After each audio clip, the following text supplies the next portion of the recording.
I'm Sean Thomas and this is Local Flight, a show where I travel around to some of the best bars in the country to meet amazing mixologists and challenge them to create innovative cocktails using unique local ingredients. In this episode, we're using local summer veggies to create a big, bold Bloody Mary. I'm in Chicago, a city known for its incredible street food and an impressive list of top bars and restaurants. There are over 200 neighborhoods here with so many diverse offerings. Today I'm headed to Dusek's, a bar and restaurant located in the historic Talia Hall. There I'll be meeting bartender Will Duncan. I'm Sean. Nice to meet you, Nice Sean. to meet Welcome. you. So word on these Chicago streets is you guys are doing some pretty interesting things here at this bar. Dussek's Board and Beer is a beer-focused restaurant. So our cocktails are beer-inspired, we like to say. Yeah. So many of them contain beer. If they don't contain beer, they're made with brewing materials, beer-making products. I'd love to try an example of what you're talking about. Why don't I show you something? Great. We're going to start with our malted grapefruit cobbler. Sounds great. Yeah. What's a cobbler? Cobbler's a class of drink from the late 1800s, right around the time this building was built, actually. They're all based on fortified wines. Okay. We're using Italian sweet vermouth in this one. All right, great. 1.5 ounces. Perfect. Going to combine that with a little bit of fresh squeeze and fine strained grapefruit juice, 1.5 ounces as well. And here's our sort of beer reference. We use a malt syrup.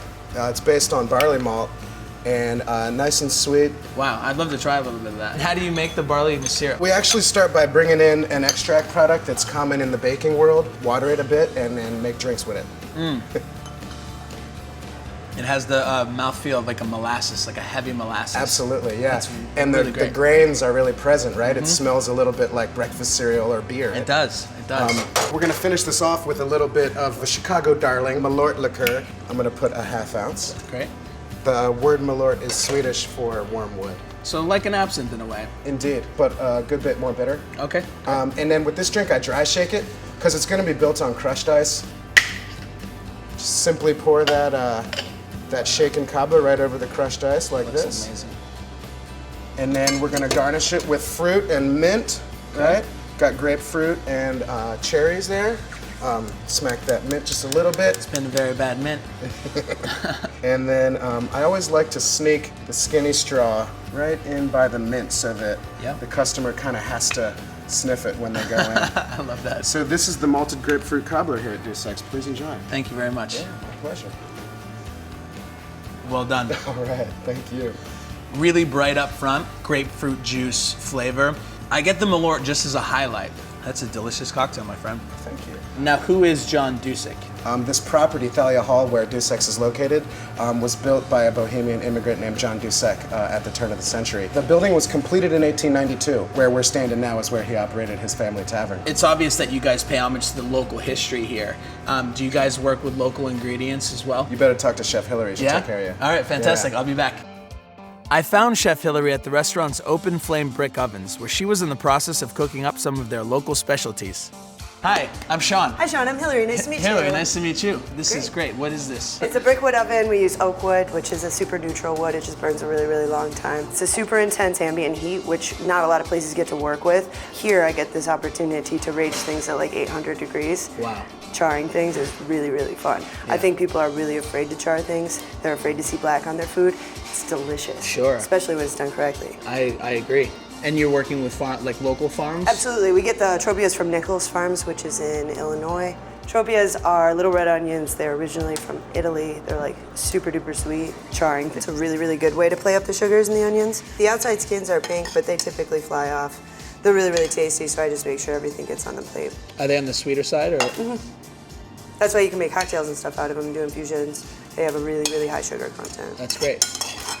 So this is the English pea risotto.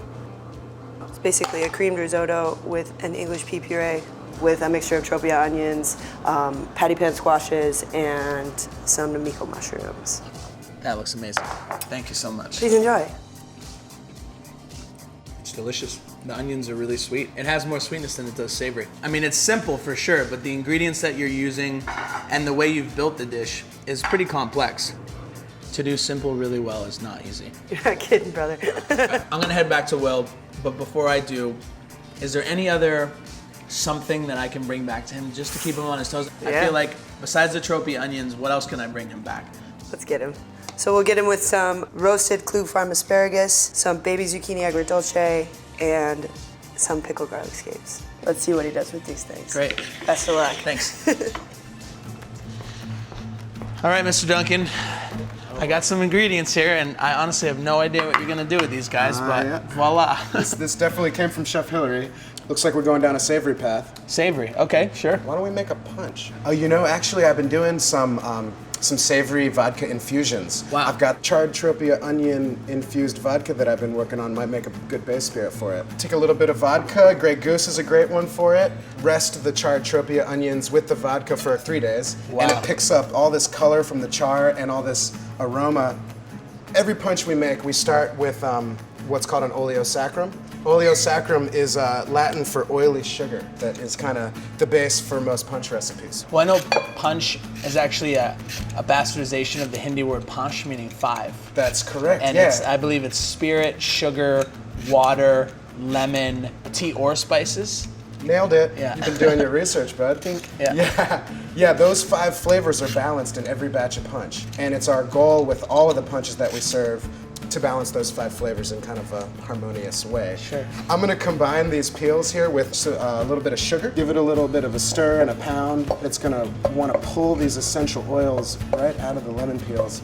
I've got some chili flake and some a little bit of celery salt and some horseradish here. That's a spicy punch. Normally, you know, this process, I would let it rest for an hour and come back and muddle it every now and again. But what we want to do to kind of melt the sacrum into the punch base, I got 2 cups of piping hot water and this big Boot. awesome boot. I'm going to strain this mixture. Okay. So we can separate the peels and the spices. I'm just gonna hold this so I feel like I'm helping you. You are. Thank you so much. You're very welcome. Set that aside. We're ready to go ahead and assemble the rest of the punch. I have that tropia onion infused Grey Goose right here. Wow.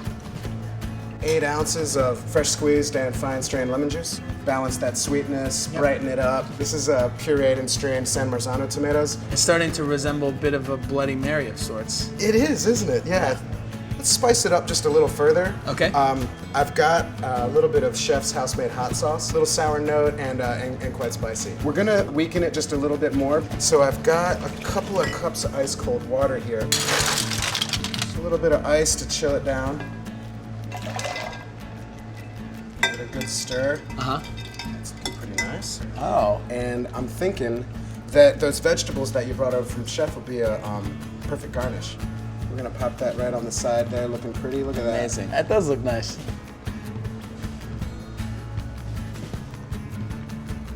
Wow. The tropia onion infusion that you did almost acts like a Worcestershire's would in a bloody. It has that savory and that salt. Mm-hmm. The spices shine through. They definitely complement the vodka in that way. Fantastic work. Beautiful, thank you. Yeah. We have to name this. I think this morning time inspiration, I think we better call it brunch punch. What do you think about that? Consider this drink named. Thank you so much. You guys take what you do here seriously, and I appreciate that. You are welcome anytime. Next time you're in town, come back and see us. We'll take care of you. I will. Yeah. I will for sure. Cheers. Yeah, cheers. Take it easy, Will. Join me next week in Philadelphia, where history and mixology meet in the city of brotherly love. Make sure to check out our show sponsor, Grey Goose, and join me all season long as I travel around the country to make amazing cocktails.